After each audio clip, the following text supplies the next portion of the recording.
Tenga listo el tinto que ya vienen los huevos, revueltos con los ingredientes electorales de la marcha que veremos hoy en varias ciudades del país, impulsadas por el presidente. Desde la redacción de La Silla Vacía, soy Tatiana Duque. Es martes 18 de marzo. El presidente Gustavo Petro convocó a una nueva marcha. Saldrá parte de la base social que lo ha acompañado y servirá de telonera al hundimiento de la reforma laboral en la Comisión Séptima del Senado, si es que nada extraordinario ocurre en esa comisión en las próximas horas. La marcha de hoy también significa el banderazo inicial de una larga campaña para la sucesión del presidente en la izquierda del pacto histórico, que planea tener un candidato este año y en el siguiente medirse en una interpartidista con viejos aliados como los que hay en el Partido Verde o en las disidencias liberales, entre otros. Hoy en la marcha veremos cómo arrancan estas fuerzas y si el presidente tiene todavía la fuerza en la calle para lograr que su mandato sea refrendado en la consulta popular que propone para que por fin las reformas sociales pasen. La semana pasada hablamos de cómo arranca la derecha, hoy el turno es para esta izquierda. Edgar Quintero estará todo el día al lado del presidente para tantear la marcha. Gracias por volver. Hola Tatiana, gracias por invitarme, ya con bloqueador e impermeable listos. ¿Qué vamos a ver hoy en términos políticos? Lo primero es que vamos a ver una foto repetida. Los sectores tradicionales de izquierda, más organizados, que le han ayudado al presidente en todas sus movilizaciones, van a estar de nuevo en las calles, ahora con una razón más potente y creo que más popular, y es el inminente hundimiento de la reforma laboral. Sí. En las calles de las grandes ciudades veremos a los grandes sindicatos, las principales organizaciones indígenas y las bases de los partidos del pacto histórico como la Colombia Humana, el Polo o el Partido Comunista. Justo como ya lo hemos visto en los periodos en los que Petro opta por la movilización, como en 2023 cuando impulsaba su primera reforma a la salud, o el año pasado en medio de su enfrentamiento con la Corte Suprema de Justicia por la elección de la fiscal general de la nación. Ahora en 2025 la receta de Petro para agitar las calles tiene el nuevo ingrediente del anuncio de la consulta popular, el mecanismo que propuso como alternativa para sacar adelante sus reformas. Hoy vamos a ver si las calles le responden a esa estrategia. Sí, veremos en las próximas horas pues las proporciones y magnitudes, pero más allá de eso, al presidente le gusta bastante esta posición de estar en la calle, de movilizar. Me pregunto si esto le sirve también a los otros candidatos para encampañarse, porque sus aliados del pacto no son él, no son el presidente, no mueven lo que él mueve. Claro, con la consulta la izquierda quiere tomar la delantera y ponerse en modo campaña desde ya. El caso más claro es el de la senadora María José Pizarro, quien desde la semana pasada empezó una gira política, la empezó en Antioquia, para impulsar la consulta popular y la unidad del pacto histórico que sigue cocinándose. Estuvo allá con figuras como el senador León Freddy Muñoz, ex embajador en Nicaragua, y el concejal José Luis Marín, el único concejal opositor en Medellín. Pizarro tiene planeado hacer una gira por todo el país. Y sabemos que en el manual del político en campaña, recorrer el país es el primer punto. Y está cantado que será candidata en la consulta presidencial del pacto. La otra que está en la misma tónica es la exministra Carolina Corcho, quien está viajando por varias ciudades explicando las bondades de la reforma a la salud que impulsa el gobierno y que también puede caerse en el Senado. Corcho es vista dentro del pacto como una aliada del director de Prosperidad Social, Gustavo Bolívar, a quien estamos esperando que renuncie para que entre de lleno a hacer campaña, porque su intención es ganarse esa consulta y ser el candidato oficial del petrismo en el 26. Y no solo están los presidenciables del pacto, todos los congresistas que quieren repetir en las listas están aprovechando para impulsar la marcha y mostrarse. Y por ejemplo, el exministro de Minas, Andrés Camacho, uno de los que suena para estar en la lista al Senado, ya se montó con el mensaje de que el sector eléctrico debe bajarle a las tarifas de energía que paga la gente, una bandera muy popular en el Caribe, donde esperamos que la marcha sea bien grande. Sí, allá también hizo ya una marcha cuando era ministro.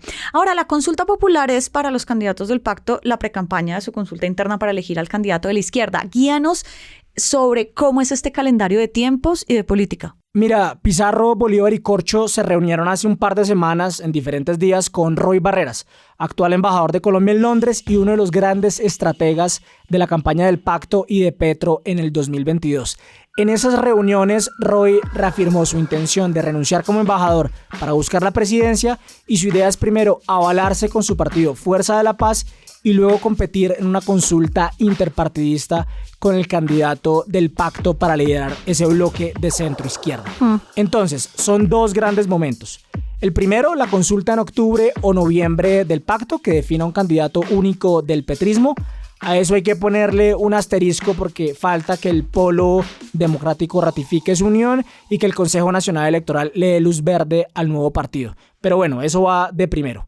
Y lo segundo es una consulta interpartidista en marzo con los partidos y aliados del petrismo, nombres como los de Roy, Luis Gilberto Murillo, Juan Fernando Cristo o los verdes de Carlos Amaya, el gobernador de Boyacá. Entre esos esperan sacar un candidato que le compita a Claudia López y al candidato de la derecha. En paralelo vamos a tener la consulta popular en la que Petro se arriesga a ser contado y que la oposición mida la verdadera fuerza que tiene. Entre todos esos nombres que me mencionan faltan algunos porque en diciembre estábamos hablando de otra vía para la izquierda, como una paralela, con la vicepresidenta Francia Márquez, con el exalcalde de Medellín Daniel Quintero, con el exgobernador de Magdalena Carlos Caicedo, pero en 3 meses pasaron un montón de cosas y ya ellos lejos de ese llavero presidencial. ¿Cómo lees esos roles de esa izquierda paralela al petrismo del presidente de cara a este inicio de precampaña que seguramente vamos a ver también hoy en la marcha? Sí, esas 3 figuras de izquierda están bien rotas con el presidente. Francia Márquez salió dando un portazo y diciéndole a Petro que estaba siendo chantajeado. Entre Petro y Caicedo, que nunca se ha querido montar al pacto, se habla de una relación irreconciliable. Y Quintero, que ha intentado que su grupo político llegue al gabinete, se siente ninguneado por el presidente al que viene apoyando con fuerza desde que era alcalde de Medellín. Sí. Sin embargo, salvo Francia, todos los liderazgos de izquierda están impulsando la marcha y la consulta popular. Ese puede ser uno de los grandes réditos de Petro, lanzar una causa popular e histórica entre su bloque, como los derechos laborales, para obligar a la izquierda a permanecer unida de cara al 2026. Petro les está dando una bandera y un enemigo en común, el gran empresariado, entre comillas, esclavista, que se opone a las reformas sociales. ¿Qué mejor factor unificador que ese, digamos, para dentro de ese grupo? Las consultas a la ciudadanía, Edgar, por parte de los presidentes no han salido bien sin importar lo populares o impopulares que sean. El referendo de Uribe en su punto más alto de popularidad se perdió, el referendo del acuerdo de paz también la consulta anticorrupción que fue muy popular por lo que traía no alcanzó el umbral. ¿Qué retos tiene el presidente Gustavo Petro en torno a su mandato al llamar a una consulta a un año largo de acabar su periodo? Sí, hay que decir que Petro se autoimpuso un reto muy exigente. Renunciar a las negociaciones grandes con el Congreso para sacar sus reformas, denunciar un supuesto bloqueo institucional e iniciar una campaña muy larga con la esperanza de tener un pueblo movilizado en la calle que lo acompañe de manera permanente. Y si bien Petro ha mostrado en algunos momentos un respaldo robusto, estoy pensando en las marchas del 1 de mayo del año pasado, en general sus movilizaciones solo sacan a la izquierda más organizada y no suman a las clases medias urbanas que llenaron las calles en el 2019 y en 2021. Pero además tenemos varias pruebas de que las otras ramas del poder no se amilanan frente a las movilizaciones del presidente.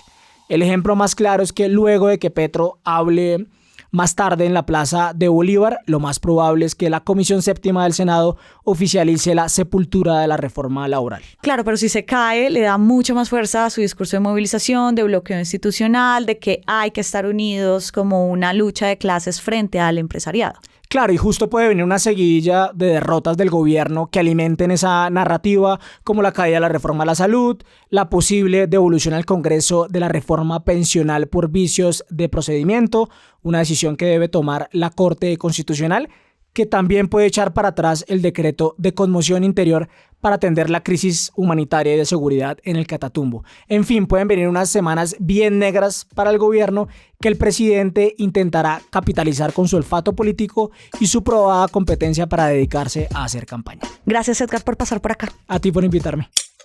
Y arranca el día con estas movidas. La seguridad democrática funcionó porque los paramilitares estábamos detrás, reiteró Salvatore Mancuso, uno de los testigos del juicio por falsos testigos al expresidente Álvaro Uribe.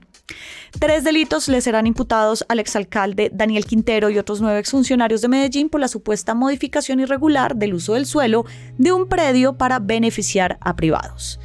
Y seguirá muerto el día sin IVA. La Corte Constitucional ordenó archivar la ley que fue aprobada por el Congreso por un vicio de trámite porque no estudió las objeciones presidenciales.